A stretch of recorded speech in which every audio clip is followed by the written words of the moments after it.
في السنة الأولى من الماجستير في السنة الأولى من البكالوريوس.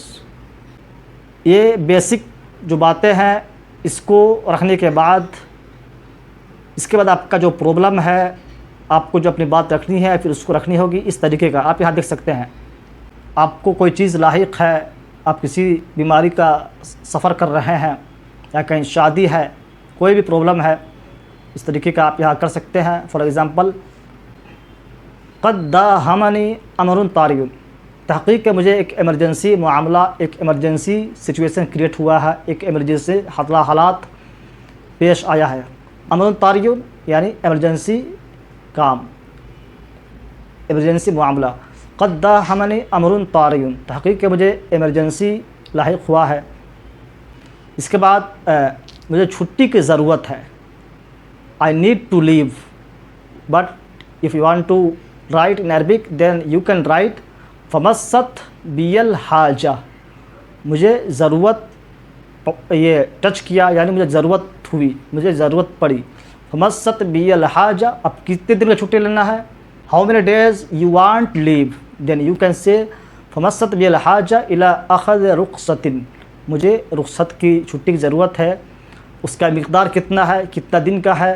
قدروہا, قدروہا ثلاثۃ ایام, 3 دن کا لینا ہے چھٹی, لیو. قدروہا ثلاثۃ ایام, 4 دن کے لینا ہے.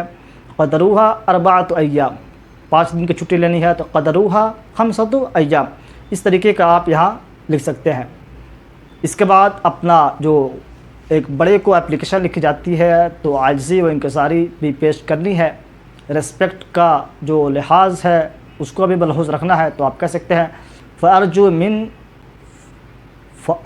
من سماحتکم ان توافقوا علی هذا الطلب, میں آپ سے امید کرتا ہوں کہ آپ اس رخصت پہ موافقت فرمائیں گے, اس کی اجازت دیں گے.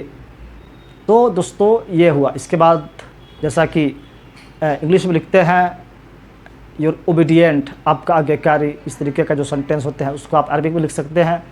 المقدم, پیش کرنے والا, رکھنے والا. العارض بھی لکھا جاتا ہے. المقدم کر کے اپنا نیم اور تاریخ, پھر اس کے بعد ڈیٹ ڈال کر اپنا سگنیچر یا نیم لکھ کر آپ اپلیکیشن دے سکتے ہیں. فرینڈس یہ پیٹرن ہوا اپلیکیشن لکھنے کا.